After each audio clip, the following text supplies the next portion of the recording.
The people known today as Scythians were nomadic inhabitants of the Eurasian steppe.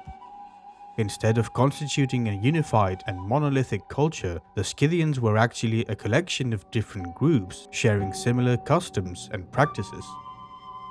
There are two primary sources that aid in the study of Scythian history. The first comprises Greek and Roman scholars, with Herodotus being the most significant among them. The second source is archaeological evidence.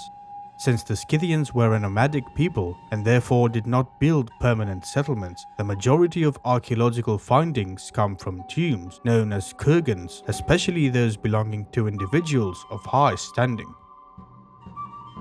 The name Scythians originates from the Greek term skythos. However, Herodotus mentioned that the Scythians referred to themselves as skolotoi. Additionally, within the Persian Empire, the nomadic people of the steppe were often referred to as Sarka, a term that encompassed the Scythians. The Eurasian steppe is a massive area of land that spans from the Hungarian plain all the way to Mongolia. The territory once occupied by the Scythian tribes extended roughly from the north coast of the Black Sea to the Altai Mountains. Life on the steppe is hard. It is an area of vast grasslands with little to no tree cover. Temperature fluctuations between summer and winter are extreme, especially in the eastern steppe where winters are exceptionally cold. Due to the lack of mountains and forests, the winds are very strong. With grass being the predominant vegetation, food is scarce for humans. Consequently, the inhabitants rely heavily on herding for survival. Slight changes in temperature and wind have a big impact in this fragile environment, causing ongoing migrations as people search for better grazing lands. Sheep and cattle were among the primary herded animals crucial for the survival of the inhabitants. Consequently, the diet of the Scythians was mostly comprised of meat and milk.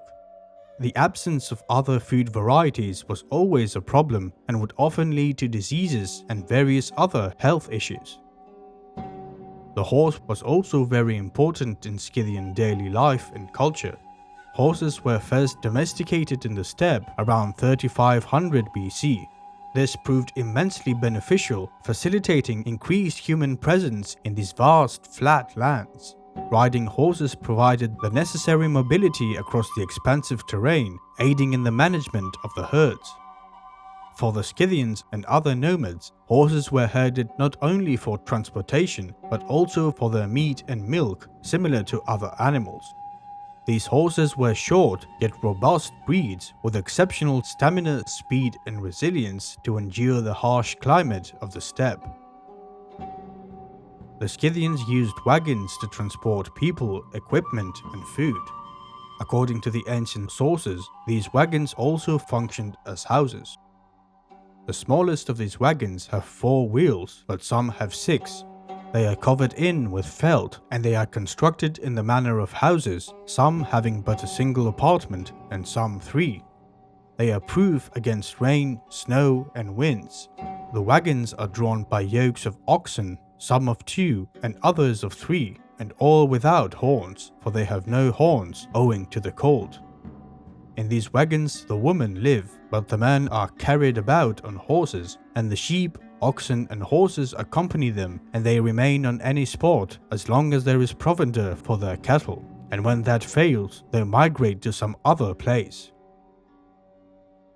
Other than herding and horse riding, the Scythians engaged in a few other activities. One of these was hunting. The most common way of hunting was with a bow and arrow while riding on horseback. Additionally, they used birds of prey like eagles and falcons. The most commonly hunted animals were hares, which were abundant in the steppe. They were sought after both for their meat and fur. The Scythians also hunted deer, wolves, and even snow leopards on rare occasions.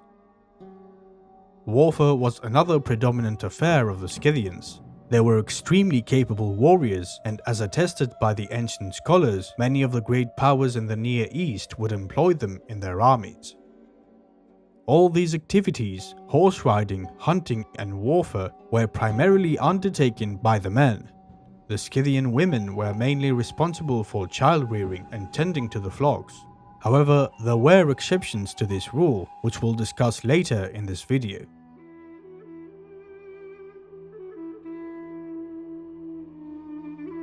The origin of the Scythians is shrouded in mystery. The nature of the steppe landscape, along with the perpetually shifting movements of its inhabitants, poses a great challenge for archaeologists attempting to trace the roots of these nomadic people. To understand more about their origins, let's explore a brief summary of the early history of the most important cultures in the Eurasian steppe. Around 3300 BC, the Yamnaya culture emerged in an area spanning from the northwest of the Black Sea to the northwest of the Caspian Sea, roughly in what we call the Pontic steppe. The Yamnaya people were semi-nomadic with a few permanent settlements, mostly engaging in pastoral herding of sheep and oxen. They were among the first to utilize the wheel in carts and wagons. It's believed that their predecessors domesticated the first horses, and the Yamnaya people extensively used horses for herding and evidentially riding. Archaeological studies indicate a genetic mutation occurred among the Yamnaya, resulting in lactose tolerance, allowing them to consume milk beyond childhood. This mutation would later spread unto their neighbors as well. The Yamnaya culture was also characterized by large burial mounds or tumuli known today as kurgans. By the early 3rd millennium BC, the culture expanded, influencing vast areas in both Europe and Asia. Linguists suggest that the Yamnaya spoke a Proto-Indo-European language which, along with their culture, likely spread both east and west, eventually forming the basis of the various Indo-European languages. The Yamnaya culture eventually merged with the corded ware culture.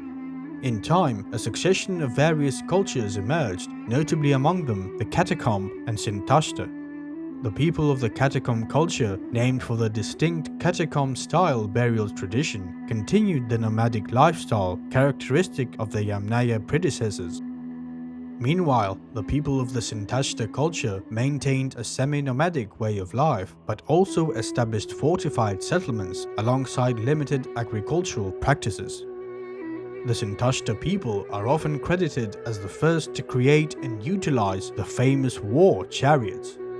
Consequently, two major cultures emerged in the steppe: the Srubnaya and the Andronovo cultures, both characterized as semi-nomadic and sharing many similarities, albeit with regional variations. It was at the time of the decline of the Andronovo culture and during the formation of the Tagar culture around the 9th century BC that the Scythian culture emerged. As we mentioned, the origins of the Scythians remain a subject of debate among scholars. The majority proposes their emergence from Central Asia, particularly from the eastern periphery of the Tagar culture within an entity known as the Arsan culture.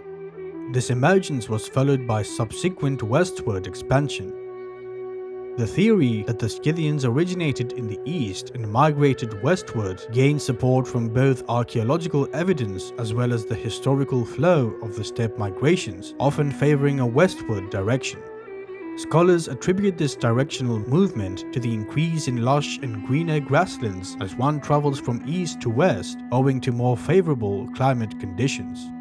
Additionally, the presence of great rivers like the Don and the Volga in the western reaches made westward territories valuable for the nomadic tribes. This east-to-west migration trend is observed in various people across history, such as the Huns, Alans, and Mongols. This highlights a recurring pattern in the historical movement across the Eurasian steppe. However, tracking ancient peoples' movements across the steppe using archaeological evidence is challenging. Moreover, the term Scythians doesn't denote a singular culture, but rather encompasses numerous distinct groups across the steppe. Despite their differences, these groups shared similar ways of life, customs, religious practices, and habits, leading modern and sometimes ancient scholars to consider them as one cohesive people. The genetic evidence conducted on the Scythians indicates that despite sharing a largely similar culture, these people were genetically diverse, which is to be expected given the vast size of the steppe and continuous movement of peoples. The Scythians in the east exhibited increasingly more northeastern Asian characteristics, while in the central and primarily in the western Eurasian steppe, their ancestry was predominantly derived from Eastern European and Caucasian hunter-gatherers mixed with genetics from Neolithic Iranian farmers. The scholars of the ancient world often describe the western and central Scythians as people with white skin and red hair.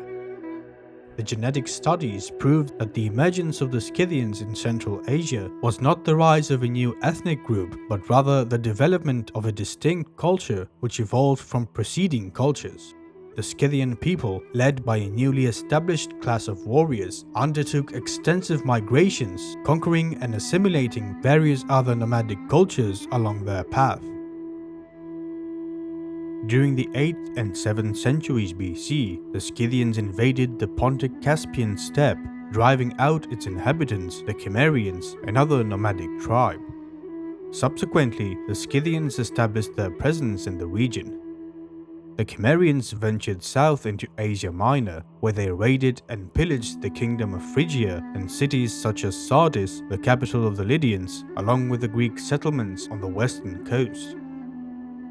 The Scythians expanded further south and established trading relations with the kingdoms of Urartu and Manaea. In time, conflicts arose between the Scythians and the expanding Medes, an Iranian people, as attested by Herodotus. During the early 7th century BC, the Assyrian Empire was at its peak, having conquered vast territories. However, by the mid-7th century BC, it began to decline, allowing the emerging Babylonian and Median empires to gain great power. During the Assyrian decline, the Scythians poured into the south and started sacking and looting various cities. They moved from Assyria proper to the Levant and even reached Egypt, where the pharaoh bought them off. After this, they returned to plunder the Assyrians once again. At that time, the Scythians also started to be employed as mercenaries.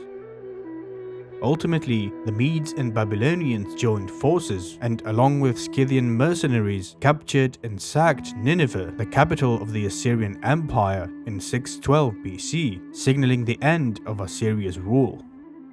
Subsequently, the Scythians returned to the north.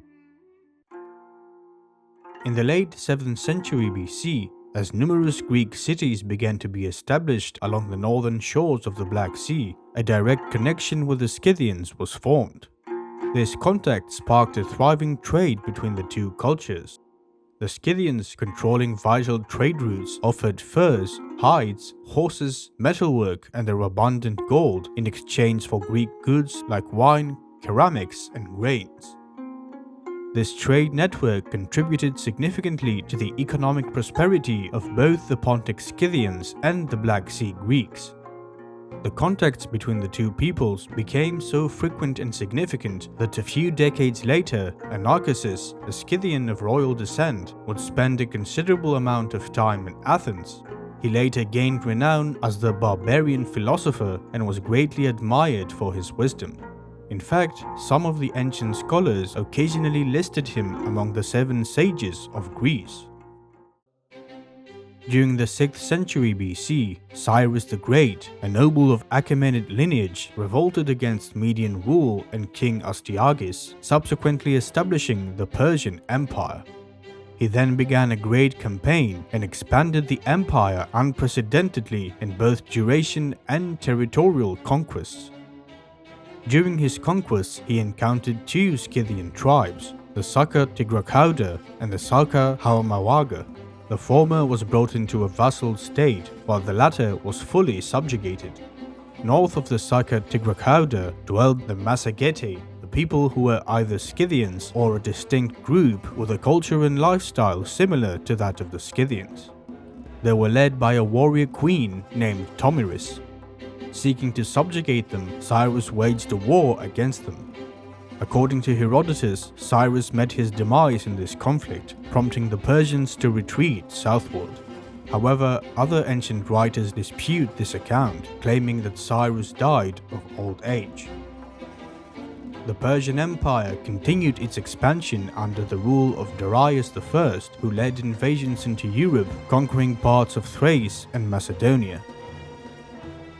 In 513 or 512 BC, Darius initiated a campaign against the Scythians, a venture well documented by Herodotus. Commanding his Ionian Greek navy, who had been incorporated into the Persian army after being conquered by Cyrus, Darius ordered them to navigate the Danube from the Black Sea and build a great bridge. The Greeks successfully built the bridge, thus enabling the passage of the Persian infantry and cavalry across the river. Most of the Greek ships remained stationed in the Danube to safeguard the passage, while a portion of the fleet was dispatched to the northern shores to support the main Persian army. As the Persians advanced into Scythian territory, the Scythians resorted to a scorched earth strategy. They continuously retreated, setting fields on fire and poisoning wells to hinder the Persian progress. Despite the Persians' advance, their exhaustion increased with the distance covered. Eventually, when the Persian forces were severely fatigued, the Scythians initiated rapid hit-and-run attacks, firing arrows from horseback and swiftly riding away. Concurrently, they repeatedly dispatched messengers to the Greeks guarding the bridge, urging them to destroy it and abandon the Persians. However, the Greeks ultimately refused these proposals. Faced with mounting exhaustion and the Scythians' elusive tactics, the worn-out Persian army eventually retreated back into Asia. After this war, the relations between the Scythians and the Greeks and Persians were mostly peaceful, involving lucrative trade and extensive cultural interaction.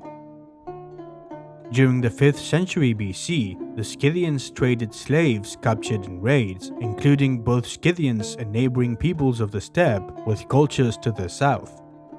There are written records documenting these slaves in mainland Greece. The ancient Greeks highly valued Scythian slaves for their perceived hard-working and sturdy nature. In Athens specifically, historical sources indicate the employment of a Scythian police force to maintain order in the city. Some accounts mention they were armed with clubs, while others suggest bows and arrows. However, they did not possess horses.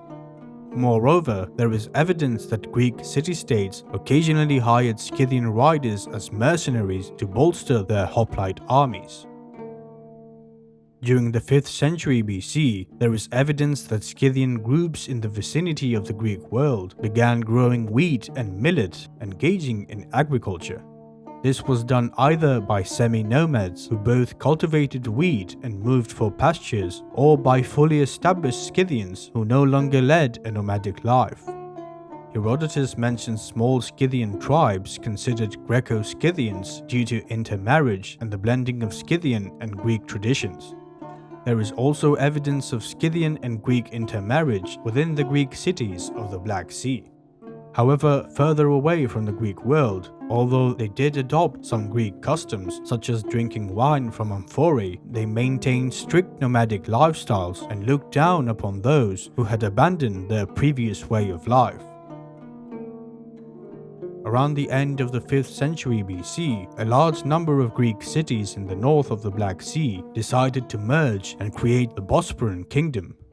This new state would later expand further. The relationship between the Bosporan Kingdom and the Scythians was complex, involving both peaceful and lucrative trade, as well as occasional conflicts and rare forced alliances. At the beginning of the 4th century BC, a tribe called Sauromatians or Sarmatians, which resided north of the Caucasus, began a westward expansion. While some ancient scholars distinguished them from the Scythians, archaeological findings suggest that despite minor differences in burial practices, art, and craftsmanship, they shared such substantial similarities with the Scythians that today most archaeologists and historians consider the Sarmatians to be a Scythian tribe.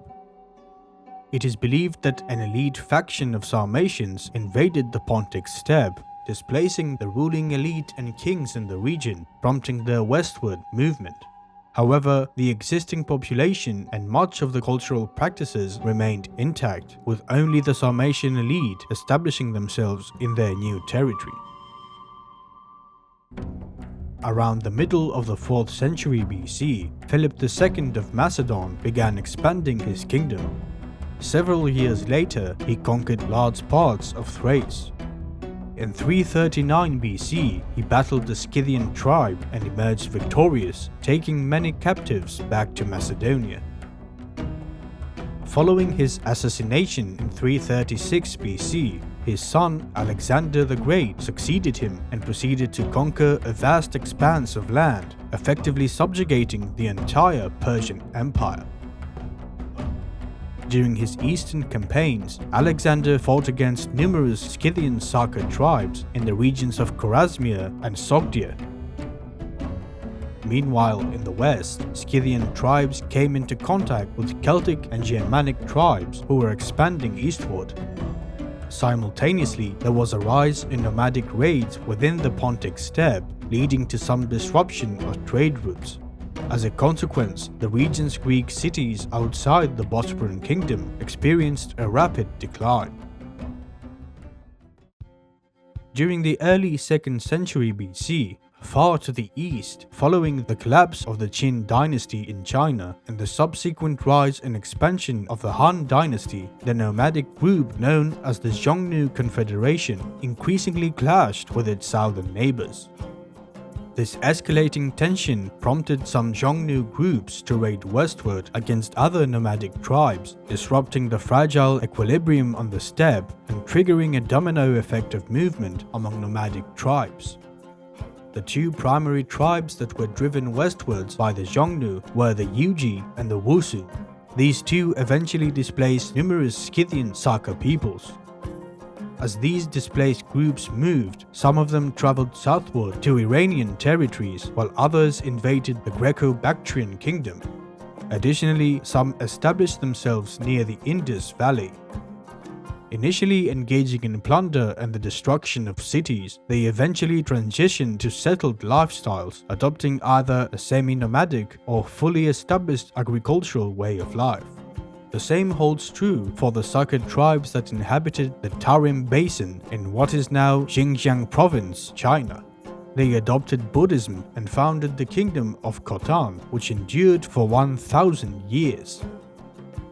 At the time of these displacements, the first Huns emerged in Central Asia as a nomadic confederacy. These people would eventually carve their name in history due to their massive expansion and devastating invading force. Upon their initial migration from the east, the Huns displaced both the Massagetae and neighboring Sarker tribes, forcing them to migrate westward.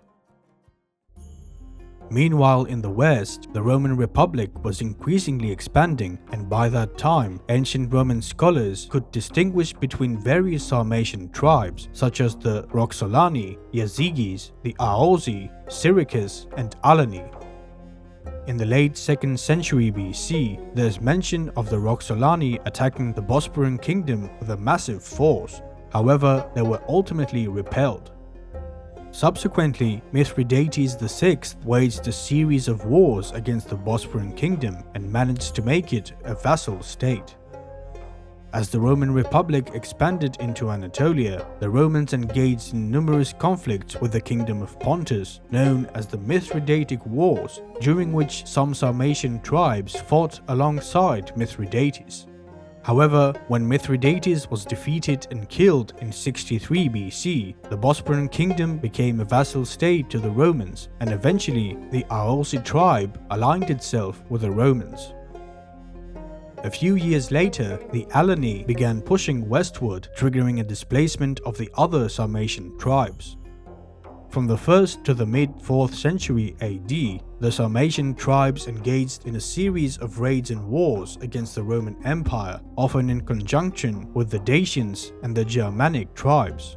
However, there were a few periods of relative peace, during which the Sarmatians sometimes provided auxiliary cavalry for the Roman army, while also engaging in lucrative trade. It was in 360 AD that the Huns, having gathered all their forces, suddenly poured into Europe, raiding, pillaging, and conquering everything in their path. This triggered a series of significant events. As the Huns raided through Eastern Europe, they displaced all the Sarmatian tribes. The Alani, the first tribe encountered by the Huns, scattered in different directions. Some fled to the Caucasus Mountains, others crossed the Roman borders, some joined the Germanic tribes in the north, while a few joined the Huns in their march westwards. The Huns, advancing further, wreaked havoc and looted the barbarian tribes in the north before crossing the Roman borders and devastating the empire.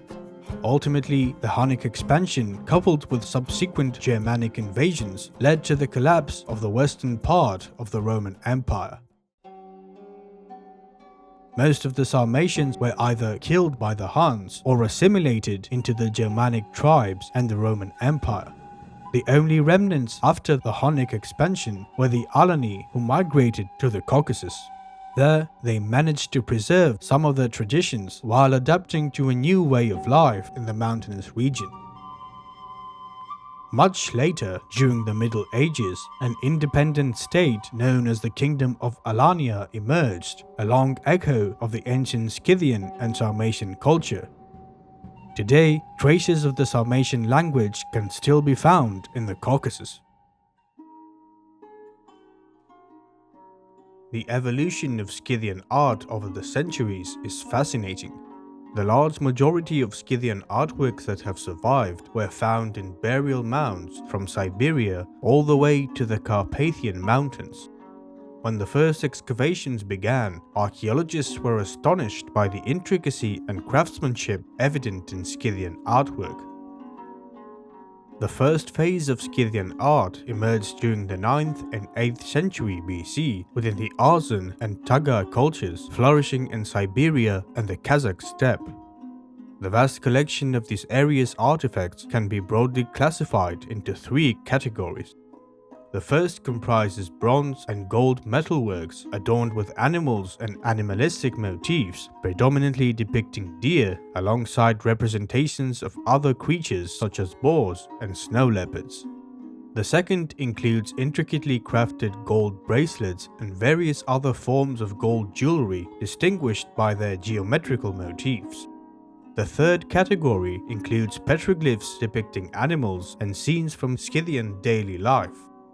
All these forms of artwork remain prevalent and evolved over time throughout the entire duration of Scythian culture. Most notably, gold consistently featured in Scythian artwork due to its abundant availability within the Scythian inhabited areas. From the 7th century BC onward, Scythian art began evolving, primarily due to increased interactions between the Scythians and their neighboring peoples. There were contacts with the Greeks in the west, the kingdom of Urartu in the Near East, and the Iranian peoples to the south. The animal motifs and patterns remained, however, they evolved to incorporate more intricate designs like detailed hunting scenes. Furthermore, new animals like wolves, eagles, reindeer, and moose, alongside the prevalent depictions of horses, emerged. Another important change was the addition of mythological creatures, particularly griffins and dragons, in Scythian artwork. Lastly, from the 7th century BC onwards, there is an increasing depiction of humans in Scythian art, gradually becoming more realistic over the centuries. From the 6th to the 3rd century BC, Scythian artwork can be broadly categorized into two different forms, although they are largely very similar with each other. The Pazyryk culture artwork in the east and the Pontic-Caspian artwork in the west. One of the most fascinating findings of the Pazyryk culture lies in the extensive collections of artworks found within the frozen tombs of Siberia. The harsh, frigid conditions in these regions, coupled with a protective barrier created by the large mounds, ensured the preservation of the tombs in a state of permafrost.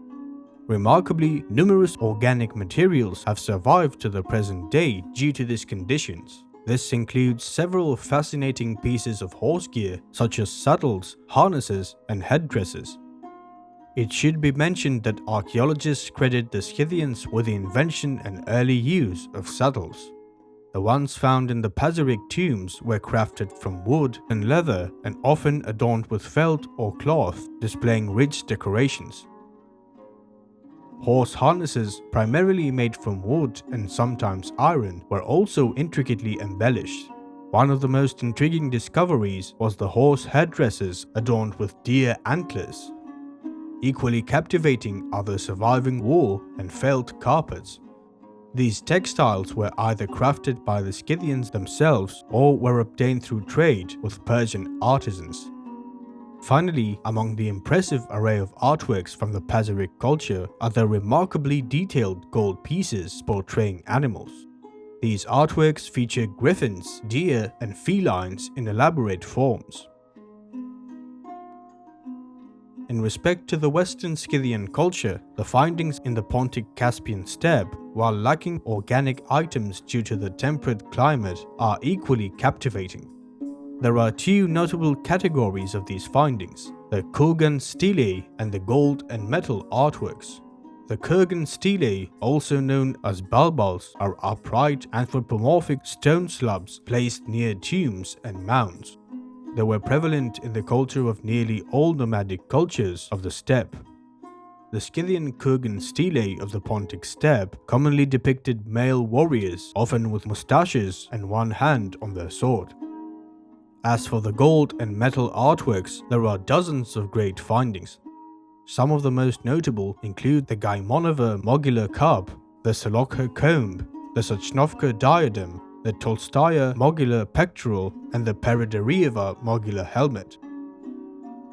All of these fine artworks are made of gold, with the exception of the Gaimonova mogular cup, which is mostly made of silver but is gilded with gold in some parts.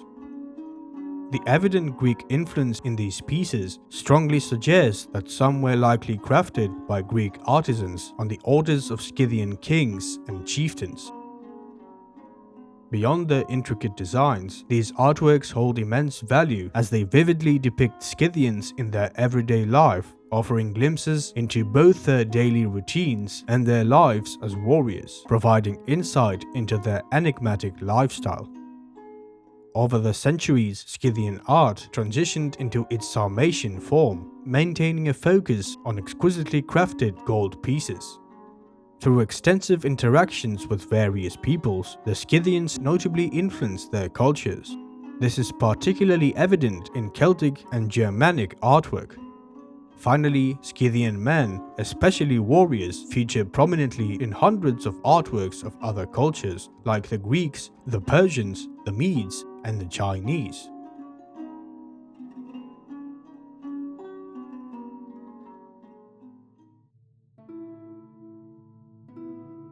Due to the harsh climate of the steppes, the Scythians had to have sufficient clothing to survive.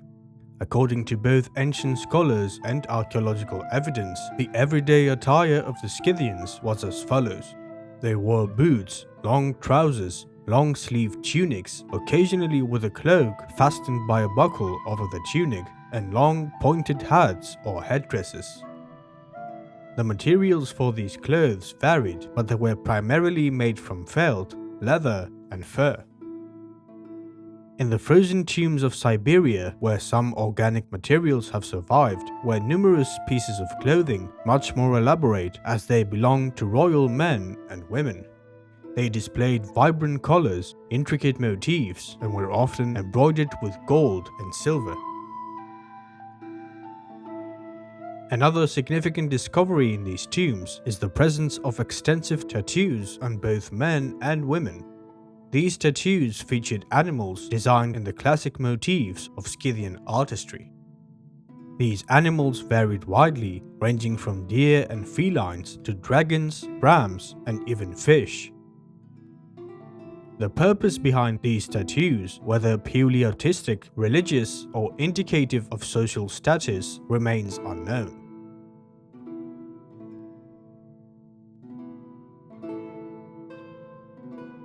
As we previously mentioned, early Scythian society was most probably egalitarian, but over time, clear hierarchies emerged, and notably strong individuals, either chieftains or kings, consolidated their power. In his work, Histories, Herodotus writes about the Scythians of the Pontic-Caspian steppe and mentions a tribe known as the Royal Scythians who regarded the rest of the Scythian people as inferiors or slaves. Herodotus' use of the term tribe might refer to royal families, although it's plausible that an entire tribe comprised of direct descendants of the first Scythians who migrated westward held elevated status due to their lineage, granting them greater power. We know next to nothing about these kings, except for indications that they likely practiced polygamy or had a primary wife along with many concubines. Additionally, it's believed that they were the ones organizing and leading raids into other territories. While Herodotus doesn't extensively detail how these kings and chieftains ruled, he does provide information about their funerals and tombs, as he deems these aspects crucial for understanding Scythian culture. According to his writings, when a king dies, his body is preserved using wax and various herbs and then transported by wagon to every tribe under his rule. An embassy of each receiving tribe, as a display of mourning, performs rituals involving ear cutting, head shaving, arm, nose, and forehead cuts, and piercing their left hands with arrows.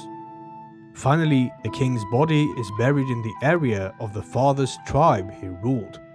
In his coffin, they place arrows, first fruits, wheat, and golden cups beside him.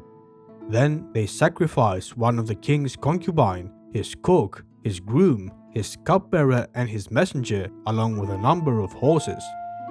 Their bodies are placed inside the tomb near the king's coffin. A large earthen mound is then erected above the tomb. 1 year later, they return to the tomb and sacrifice 50 of the king's most trusted servants along with 50 of their finest horses. After preserving the bodies using various methods, they arrange the horses' bodies upright around the tomb using wooden structures. Then, using wooden stakes, they position the servants' bodies atop the horses, creating a mounted-like display. It is likely that this action served a dual purpose: a religious one to safeguard the king in the afterlife by positioning his trusted servants as guards, and a more pragmatic one to discourage potential grave robbers.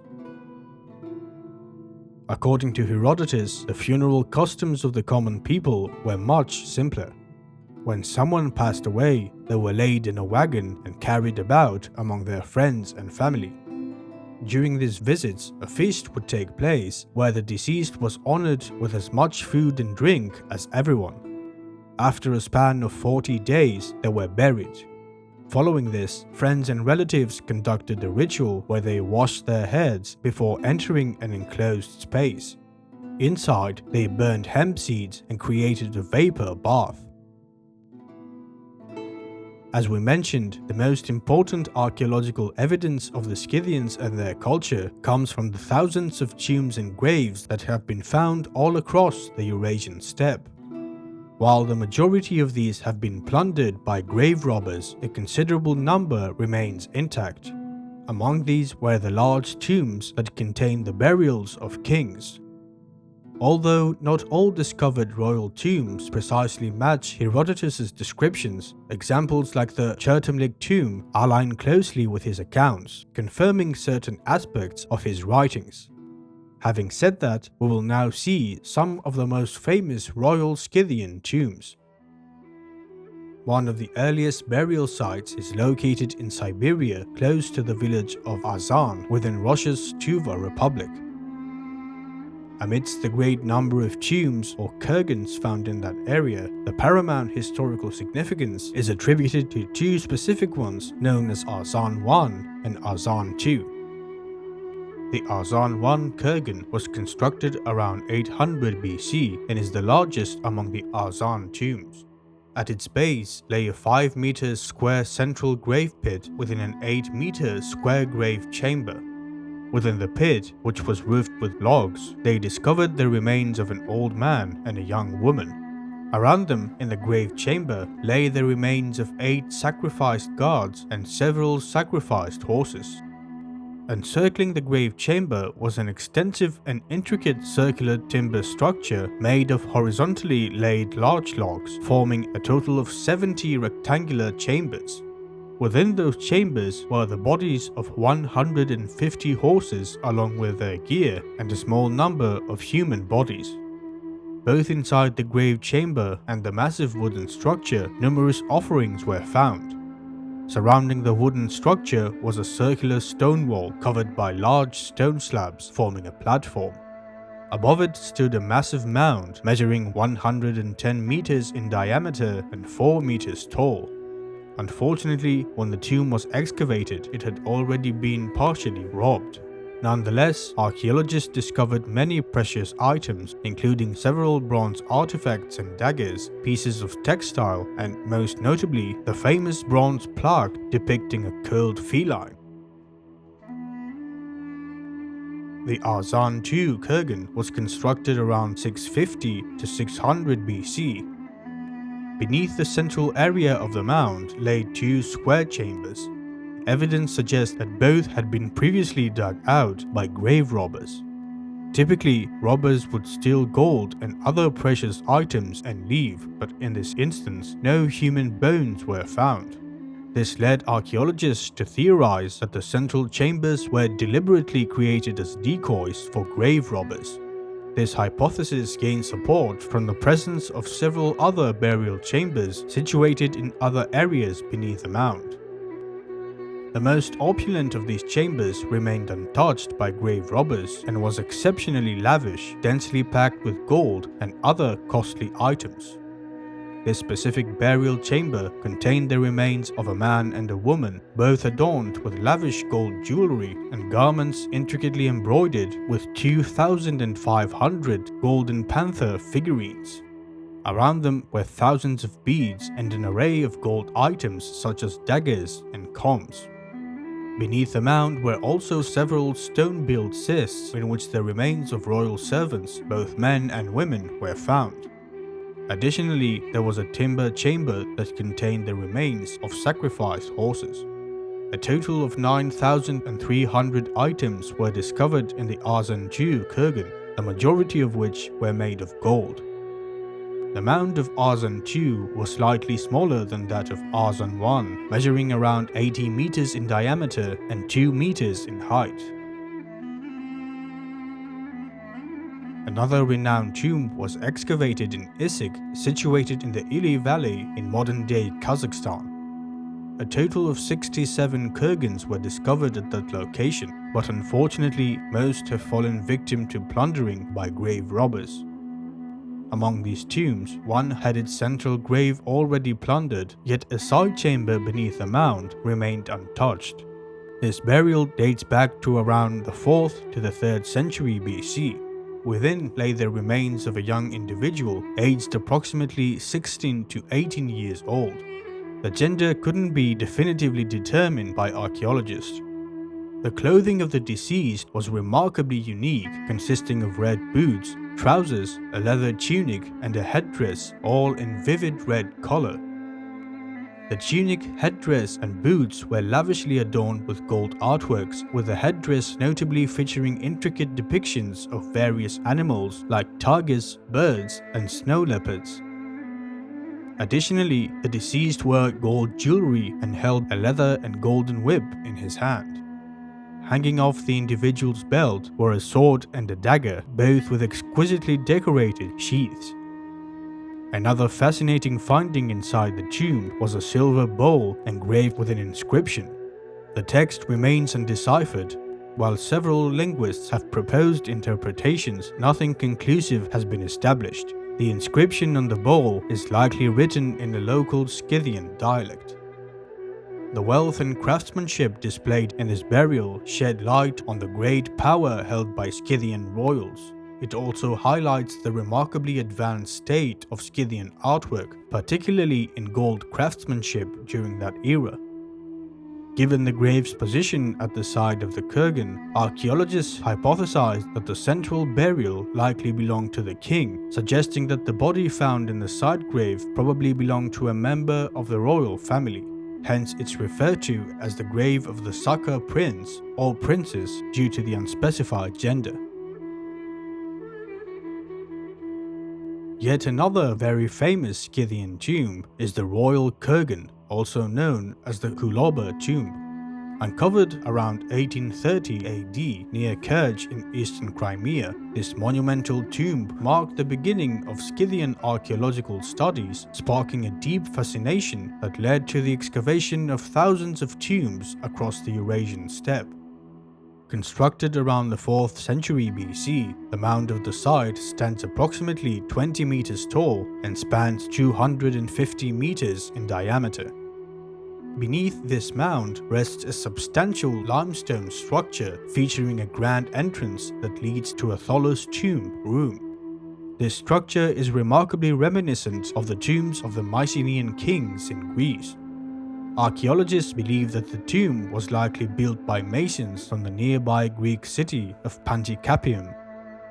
The burial in the tholos room contained the bodies of a Scythian king, his wife, and a royal retainer.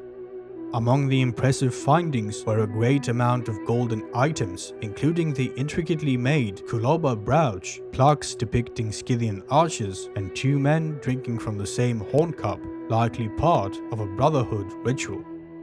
The most famous is the golden vase depicting Scythian warriors in great detail.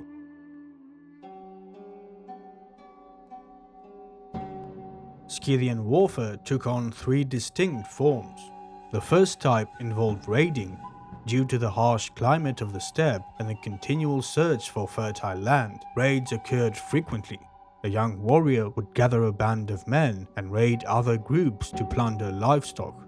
In more significant undertakings, they would seize pastures from rival tribes, consequently displacing them. Even in certain areas where the steppe climate was favorable, overpopulation would become an issue, causing a scarcity of grass. Therefore, once again, a large force of men would leave and raid and displace other tribes in order to sustain themselves, further driving the movement of peoples across the steppe. The second type of Scythian warfare involved large-scale conflicts with people from different cultures. Over the centuries, the Scythians engaged in battles with various civilizations, including the Persians, Greeks, Celts, Eurasians, Assyrians, and others. Some of the conflicts persisted for centuries, while with other groups, the Scythians maintained mostly peaceful relations with occasional confrontations. There were both defensive and offensive wars. The offensive ones included raids on farms and towns, as well as the plundering and destruction of cities. The third type of Scythian warfare involved mercenary services. Notably, all Iranian empires, from the Medes and Persians to the Parthians and Sassanids, employed Scythians as mercenaries. As we mentioned, there is also evidence of ancient Greek cities hiring Scythian mercenaries. Their reputation as fierce warriors made them highly sought after and ensured they received generous payment. Warfare held immense importance in Scythian culture and their way of life. To understand its significance, one need only examine Herodotus' descriptions of Scythian war customs in his works. Once a year, each governor of a province brews a bowl of wine in his own province, which those Scythians who have slain enemies drink. Those who have not achieved this do not taste this wine, but sit apart dishonored. And this they consider a very great disgrace. But as many as have slain not one but many enemies have 2 cups apiece and drink out of both. Herodotus also describes other Scythian war customs. He mentions that after the battle, the men would drink the blood of the first opponent they had slayed. Additionally, he notes that the Scythians practiced headhunting, scalping, and would even fashion drinking cups from the skulls of their enemies. The horse naturally played a significant role in warfare. Much of Scythian warfare relied on hit-and-run tactics on horseback. However, over time, they also adopted other strategies, such as employing small bands of infantry to support their cavalry, especially when they served as mercenaries and during defensive conflicts. The Scythians primarily wielded bows and arrows while on horseback. Renowned in military history, the Scythian bow is highly esteemed for its ingenious and practical design. A complex composite recurved bow crafted from wood, bone or horn, bound and glued with animal sinew. Despite their modest size, typically around 70 centimeters to 1 meter, these bows displayed exceptional flexibility due to their composite construction. Through these bows, the arrows were capable of reaching great distances of up to several hundred meters. Mounted archery required great skill, particularly in an era before the invention of stirrups. However, the unique Scythian saddles, equipped with padded bolsters, significantly enhanced the archer's ability to shoot arrows while riding, enabling them to assume elevated positions. The Scythians used short arrows, approximately 60 to 80 centimeters in length, or 23.6 to 31.5 inches in length. The arrowheads were mostly made of bronze or iron, and according to ancient sources, they were usually poisoned. The goritos, as it was called in ancient Greek, was the case that the Scythians used to carry both their bows and arrows while riding. These cases were mostly made of leather, and some of those found were richly decorated with gold. Besides the bow and arrows, the Scythians used other weapons as well, albeit less commonly than their primary choice. The spear was often their secondary weapon, particularly while riding. Additionally, the Scythians used swords, daggers, battle axes, maces, and sometimes even whips. Along with their primary weapons, the Scythians also used armor to protect themselves while riding. While on horseback, they carried shields, typically small and light, made primarily of wood and leather. Many of the elite warriors also wore helmets. The earliest Scythian helmets were the so-called Kuban helmets, excavated in the area of the Caucasus. These were rounded and crafted from bronze. Later, the Scythians adopted the scale hood from Iranian horsemen and Corinthian and Attic helmets from the ancient Greeks. Another part of Greek armor adopted by the Scythians was the bronze greaves, which were modified to suit the needs of mounted archers. Last but not least, the Scythian warriors wore upper body armor, often in the form of a tunic covered with metal scales. War was the province of men in the Scythian world. When old and young warriors alike went to battle, the women were tasked with raising their families and tending to the herds. However, there is evidence both from ancient sources and archaeological findings that there were women who participated in battle.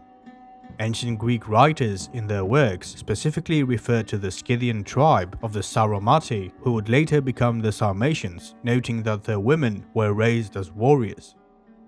Herodotus mentions that the Sauromatae are descendants of a union between the Scythians and the legendary Amazons.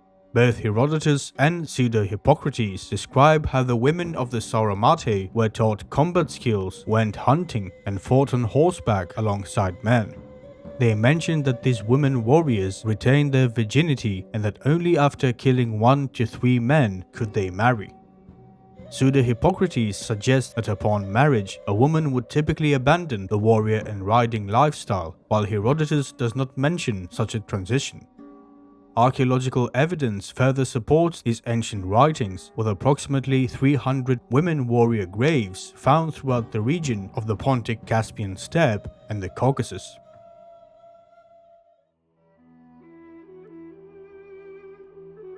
The sources that provide insight on Scythian religion and mythology are archaeological discoveries and, most importantly, once again, ancient Greek texts, particularly those of Herodotus.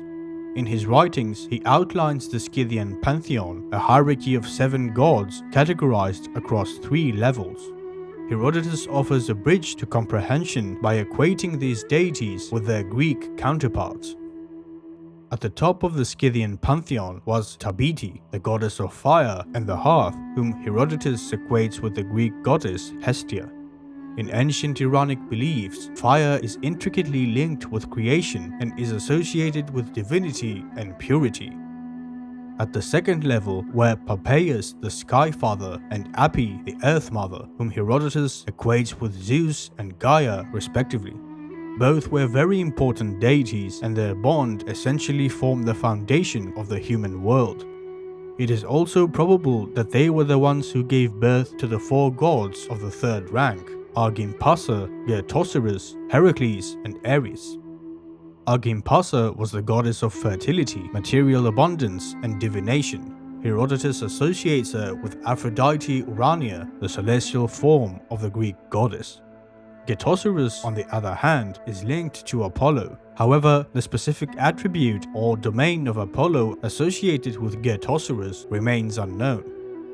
Herodotus also leaves a gap regarding the names of Ares and Heracles in Scythian mythology, leaving us uncertain if the Scythians used the Greek designations or if he was unaware of their true names. He notes that in addition to the main gods of the pantheon, the tribe of the royal Scythians worshipped a deity named Tagimacetus, potentially revered as the god of horses or horsemanship, since Herodotus equates him with Poseidon, the Greek god of the sea, earthquakes, and horses. Another very important aspect of Scythian religion is the mythological origin story. Herodotus in his works provides two different versions, one told by the Scythians themselves and another told by the Greeks of the northern Black Sea coast. The Scythian version is as follows. The Scythians say that their nation is the youngest in the world and that it came into being in this way. A man whose name was Targeteus appeared in this country, which was then desolate. They say that his parents were Zeus or Popeus and the daughter of the Borysthenes river. I do not believe the story, but it is told. Such was Targeteus' lineage, and he had 3 sons, Lipoxes, Arpoxes, and Colaxes, youngest of the 3. In the time of their rule, the story goes, certain implements, namely a plough, a yoke, a sword, and a flask, all of gold, fell down from the sky into Scythia. The eldest of them, seeing this, approached them meaning to take them, but the gold began to burn as he neared, and he stopped. Then the second approached, and the gold did as before. When these two had been driven back by the burning gold, the youngest brother approached, and the burning stopped, and he took the gold to his own house. In view of this, the elder brothers agreed to give all the royal power to the youngest. Lipoxes, it is said, was the father of the Scythian clan called Alcate, Arpoxes the second brother of those called Catiari and Trespians, the youngest who was king of those called Paralate. All these together bear the name of Skolotoi, after their king. Scythians is the name given them by Greeks. The Greek version, as was told by Herodotus, is the following. Heracles, driving the cattle of Geryones, came to this land, which was then desolate, but is now inhabited by the Scythians. Geryones lived west of the Pontus, settled in the island called by the Greeks Erythia, on the shore of Ocean near Gadara, outside the Pillars of Heracles. As for Ocean, the Greeks say that it flows around the whole world from where the sun rises, but they cannot prove that this is so. Heracles came from there to the country now called Scythia, where, encountering wintry and frosty weather, he drew his lion skin over him and fell asleep, and while he slept, his mares, which were grazing yoked to the chariot, were spirited away by divine fortune. When Heracles awoke, he searched for them, visiting every part of the country, until at last he came to the land called the Woodland, and there he found in a cave a creature of double form that was half maiden and half serpent. Above the waist she was a woman, below it a snake. When he saw her, he was astonished and asked her if she had seen his mare's train. She said that she had them and would not return them to him before he had intercourse with her.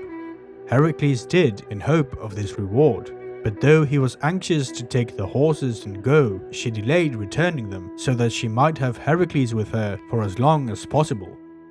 At last she gave them back, telling him, "These mares came, and I kept them safe here for you, and you have paid me for keeping them, for I have 3 sons by you." Now tell me what I am to do when they are grown up. Shall I keep them here, since I am queen of this country, or shall I send them away to you?" Thus she inquired, and then Heracles answered, "When you see the boys are grown up, do as follows, and you will do rightly. Whichever of them you see bending this bow and wearing this belt so, make him an inhabitant of this land. But whoever falls short of these accomplishments that I require, send him away out of the country. Do so, and you shall yourself have comfort, and my will shall be done." So he drew one of his bows, for until then Heracles always carried two, and showed her the belt, and gave her the bow and the belt that had a golden vessel on the end of its clasp, and having given them, he departed. But when the sons born to her were grown men, she gave them names, calling one of them Agathasus, and the next Gelenus, and the youngest Scythians. Furthermore, remembering the instructions, she did as she was told. Two of her sons, Agathasus and Gelenus, were cast out by their mother and left the country, unable to fulfill the requirements set. But Scythius the youngest fulfilled them, and so stayed in the land. From Scythius, son of Heracles, comes the whole line of the kings of Scythia, and it is because of the vessel that the Scythians carry vessels on their belts to this day. This alone his mother did for Scythius. The Scythian and Greek stories share striking similarities. In the Scythian tale, 3 sons were born from Targeteus, who was either the son of Zeus or Popeus and the daughter of a river god. Similarly, in the Greek story, 3 sons were born from the union of Heracles, Zeus's son, with a mythical being, a creature half woman, half snake. Notably, in both narratives, the youngest son appears to have inherited the greatest power. Given these parallels, one might speculate that Targeteus could have been the name by which the Scythians referred to Heracles. In his works, Herodotus also provides many details about the religious rituals of the Scythians. He notes that they did not build temples or altars to their gods, except for Ares, the god of war. The altars of Ares, immense in scale, were described by Herodotus as colossal piles of brushwood, boasting a square wooden platform at their top and a walkable slope on one side. Each year, they augmented these structures with great quantities of brushwood to counter the sinking caused by rain. At the very top, an ancient iron sword was placed, which served as an image of Ares. At these altars, the Scythians conducted annual sacrificial rituals, offering a great number of cattle and horses. Additionally, for every 100 prisoners of war they captured, one was chosen for sacrifice. Another significant religious ceremony among the Scythians was the annual ritual conducted by their kings at the location where the 4 golden objects of their mythological origin story supposedly fell from the sky.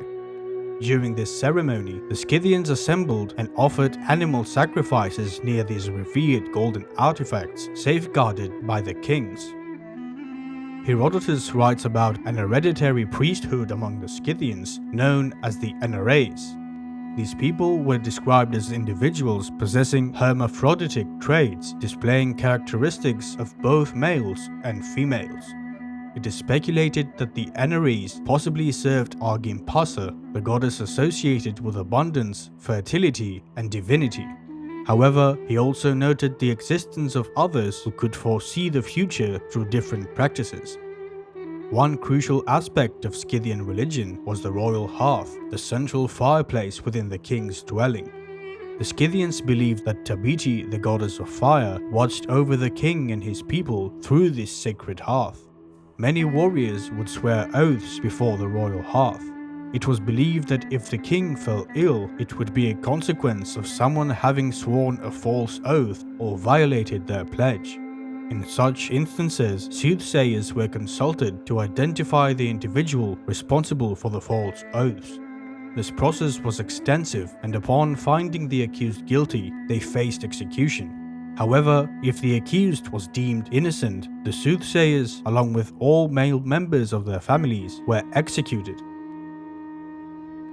Regarding Scythian religious art and representations of gods and goddesses, it appears that the most prominent deities such as Tabiti, Popeus and Api were not depicted in Scythian artwork. However, archaeological excavations have unveiled numerous artifacts, mostly made of gold, portraying various female deities. Some of these portray a deity with the upper body of a woman and the lower half transitioning into snake heads or tree tendrils. This depiction might be associated with the mythical being that mated with Heracles and gave birth to the father of the Scythians. Other artifacts depict a winged goddess, others showcase a female deity surrounded by animals, and some depict a goddess dressed akin to a priestess. These depictions are thought to represent Agrimpasa. However, Scythian religious artwork does not include the explicit naming found in artworks of other cultures. Therefore, we can only speculate.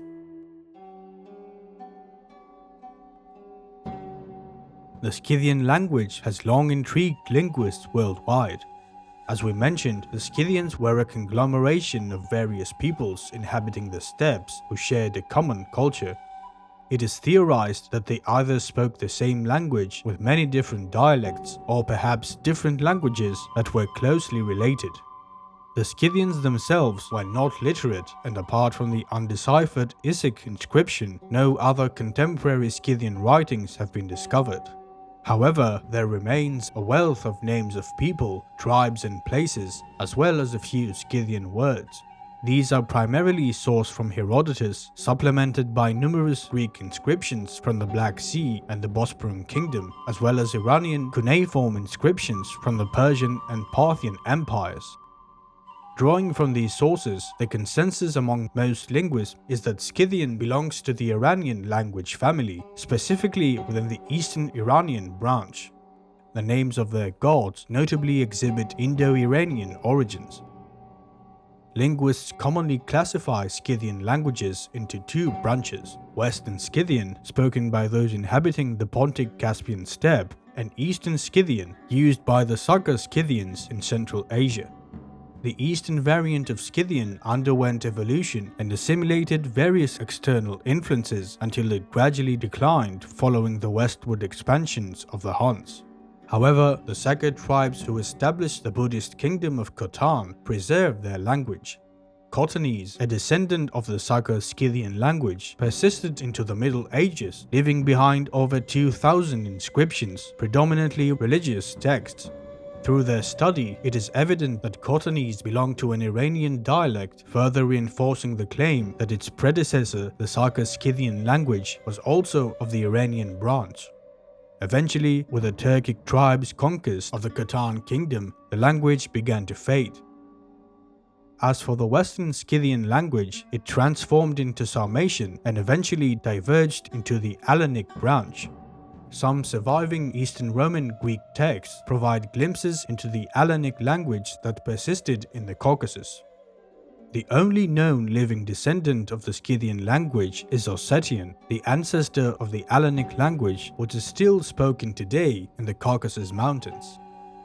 Unfortunately, we lack evidence regarding the language spoken by the Scythian tribes inhabiting eastern Siberia around the Altai and Sayan regions. Neither inscriptions from these people nor records from other cultures have been discovered.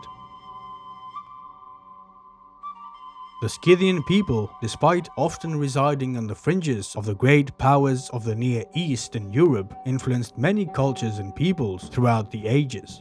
Scythian artworks served as inspirations for Celtic and Germanic art. Additionally, their warfare tactics and ingenious construction of bows influenced many of their contemporary militaries. They actively participated in various events within the Greek and Persian world, and eventually, when they established the kingdom of Khotan, they even played a great role in spreading Buddhism around Asia. The resilient and resourceful warrior nomads of the steppes deeply fascinated ancient scholars and continue to intrigue the modern world.